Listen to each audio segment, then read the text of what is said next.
Hello everyone, a very warm welcome to Science Messenger. Today we are going to discuss about monohybrid cross. What is monohybrid cross? When a cross is made to study the inheritance of a single character at a time, then cross is known as monohybrid cross. Single character हम किसे कहेंगे? Single character का मतलब होता है कि जैसे टालनेस of plant, पौधे की लेंथ। पौधे की लेंथ की अगर हम स्टडी करेंगे तो उसमें दो चीज़ें आएंगी, या तो पौधा टाल होगा या तो ड्वार्फ होगा। तो एक ही कैरेक्टर में one pair of contrasting character आएंगे। एक कैरेक्टर है लेंथ ऑफ प्लांट, उसमें दो चीज़ें आएंगी, टाल और ड्वार्फ। तो एक ही कैरेक्टर का कंट्रास्टिंग कैरेक्टर, तो इसमें हो जाएगा one pair of contrasting character. Monohybrid cross is most simple cross perform by Mendel. Mendel के द्वारा परफॉर्म की गई सबसे सिंपल क्रॉस थी। अब मेंडल ने अपना जो एक्सपेरिमेंटल प्लांट रखा वो रखा, बहुत कॉम्पिटिटिव एग्जाम में पूछा जाता है कि which plant was the experimental plant of Mendel. तो वो था गार्डन पी, जिसका साइंटिफिक नेम होता है पाइसम सटाइवम। आंसर में स्वीट पी भी दिया रहता है, तो स्वीट पी पर इन्होंने वर्क नहीं किया था। इन्होंने वर्क किया था गार्डन पी पर, जिसका साइंटिफिक नेम है पाइसम सटाइवम। दो और प्लांट गार्डन पी के अलावा जिन पर मेंडल ने स्टडी किया था वो था राजमा और हाकवीड, जिसे हम एंटीराइनम मेजस कहते हैं। तो गार्डन पी के अलावा दो अन्य पौधों पर भी इन्होंने एक्सपेरिमेंट अपना किया था। अब सिंगल कैरेक्टर के लिए हमने ले लिया लेंथ ऑफ प्लांट। अब लेंथ ऑफ प्लांट में दो चीज़ें होंगी, या तो पौधा टाल होगा या तो ड्वार्फ होगा, या तो लंबा होगा या तो बौना। तो देखिए यहाँ पर मेंडल ने टाल और ड्वार्फ प्लांट लिया। ये हमारा है प्योर टाल। प्योर टाल का मतलब देखिए इसमें कैपिटल टी दोनों जीन डोमिनेंट हैं। ये है पेरेंट प्लांट। और हमने दूसरा ले लिया प्योर ड्वार्फ, इसमें स्मॉल टी जो है रिसेसिव कैरेक्टर है और इस पर कैपिटल टी होता है डोमिनेंट।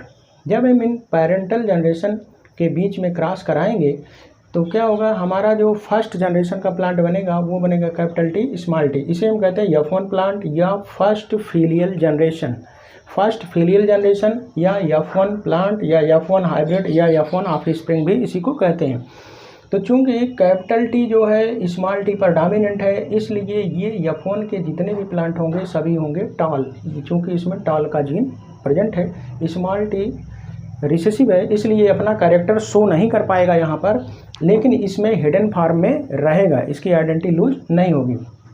अब जब हम इस F1 जनरेशन के प्लांट का सेल्फ पॉलिनेशन करते हैं, इनको आपस में क्रॉस करा के पौधा बनाना चाहते हैं, तो देखिए कैपिटल टी स्मॉल टी। अब इसमें जब हम गैमीट बनाएंगे तो आप जानते हैं कि गैमीट बनते समय जो 2n नंबर होता है ये हाफ होता है। ये देखिए F1 जनरेशन के प्लांट हैं कैपिटल टी स्मॉल टी, ये भी कैपिटल टी स्मॉल टी। तो इसमें दो तरह के गैमीट बनेंगे कैपिटल टी स्मॉल टी, इसमें भी दो तरह के गैमीट बनेंगे कैपिटल टी स्मॉल टी। अब देखिए इसका इसके साथ क्रॉस कराएंगे, फिर इसका इसके साथ क्रॉस कराएंगे, इसका इसके साथ, फिर इसका इसके साथ। तो इस तरह से हमारे पास चार तरह के पौधे बने, जिसमें देखिए फर्स्ट है टाल कैपिटल टी ये भी टाल है, कैपिटल टी स्मॉल टी ये भी टाल है क्योंकि ये डोमिनेंट है, कैपिटल टी स्मॉल टी ये भी टाल है, स्मॉल टी ये ड्वार्फ है। तो देखिए हमारे पास ये तीन टाल बने, एक ड्वार्फ। तो बाहर से देखने पर हमें क्या मिला, बाहर से देखने पर हमें तीन पौधे लंबे मिलेंगे, एक पौधा ड्वार्फ मिलेगा। तो बाहर से देखने पर जो हमें फिजिकल अपीयरेंस दिखाई देता है उसे हम कहते हैं फिनोटिपिक रेशियो। यहाँ पर देखिए लिखा गया फिनोटिपिक रेशियो 3:1। मतलब बाहर से देखने पर हमें मिला कि तीन पौधे लंबे हैं, एक पौधे ड्वार्फ है, तो उसी को हम कहते हैं फिनोटिपिक रेशियो, जो हमें बाहर से देखने पर मिलता है। अब जीनोटिपिक रेशियो मतलब जेनेटिक कॉन्स्टिट्यूशन कैसा है, तो देखिए जेनेटिक कॉन्स्टिट्यूशन में यहाँ है कैपिटल टी एक हो गया, कैपिटल टी स्मॉल टी ये दोनों एक तरह के जेनेटिक कॉन्स्टिट्यूशन हो गए। इस एलील में कैपिटल टी स्मॉल टी ये सिमिलर हो गए, और स्मॉल टी ये अलग हो गया। तो एक ये तरह का जेनेटिक कॉन्स्टिट्यूशन मिला, दूसरा ये तरह का, तीसरा ये। तो चार पौधों में देखिए एक कैपिटल टी 1 हो गया, कैपिटल टी स्मॉल टी 2 हो गए, और स्मॉल टी 1 हो गया। इसे हम कहेंगे जीनोटिपिक रेशियो 1:2:1। ये बहुत इंपॉर्टेंट है पूछा जाता है what is the phenotypic and genotypic ratio of monohybrid cross. तो फिनोटिपिक बाहर से देखने पर क्या लगेगा, लेकिन अंदर से उनका जेनेटिक कॉन्स्टिट्यूशन कैसा है, वो है 1:2:1। अब ये अगर इस तरह से निकालने में प्रॉब्लम होती है तो एक साइंटिस्ट हुए रेजिनाल्ड सी पुन्नेट, इन्होंने बनाया चेकर बोर्ड मेथड, जिसे हम पुन्नेट स्क्वायर भी कहते हैं। इन्होंने स्क्वायर के शेप में जनरेशन का पता लगाने के लिए, जनरेशन को निकालने के लिए इस तरह का सिस्टम डेवलप किया। इसे हम कहते हैं पुन्नेट्स चेकर बोर्ड मेथड या पुन्नेट्स स्क्वायर।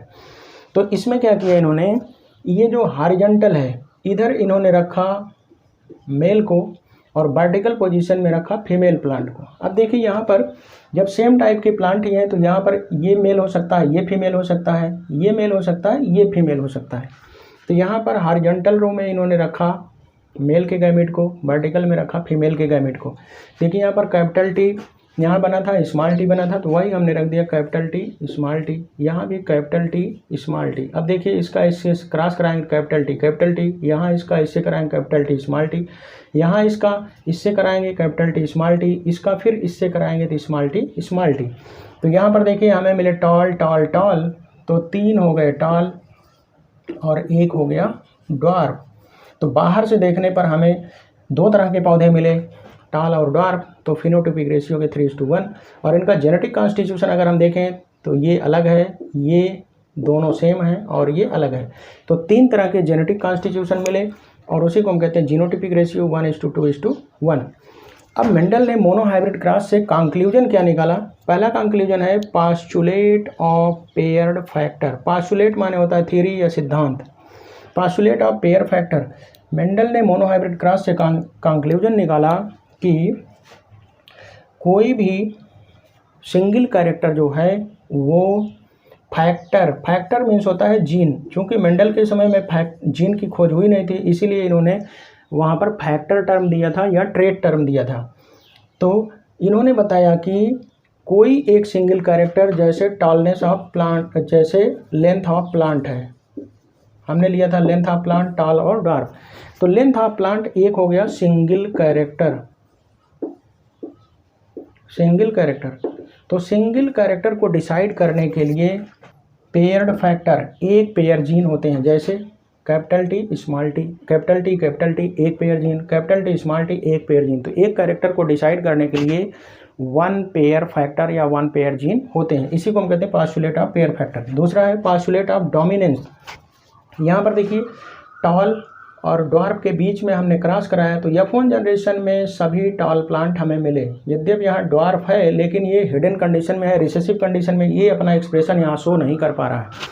तो मेंडल ने बताया कि जब भी प्योर टॉल और प्योर ड्वार्फ या पेरेंट के बीच में क्रॉस कराया जाता है तो जो F1 जनरेशन में जितने भी प्लांट बनते हैं उनमें डोमिनेंट कैरेक्टर ही अपीयर होता है, रिसेसिव छिपा रहता है। इसीलिए इसको कहते हैं पास्चुलेट ऑफ डोमिनेंस।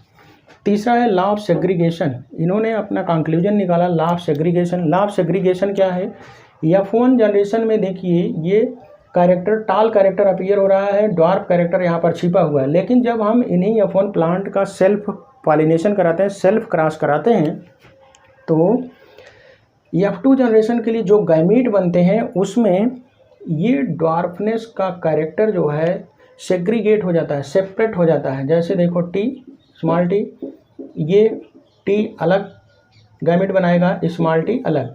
तो गैमीट फार्मेशन के समय, इसको हम कहते हैं गैमीटोजेनेसिस, गैमीट फार्मेशन के समय ये स्मॉल टी सेग्रीगेट हो जाता है, अलग हो जाता है, सेपरेट हो जाता है। इसी को कहते हैं लॉ ऑफ सेग्रीगेशन।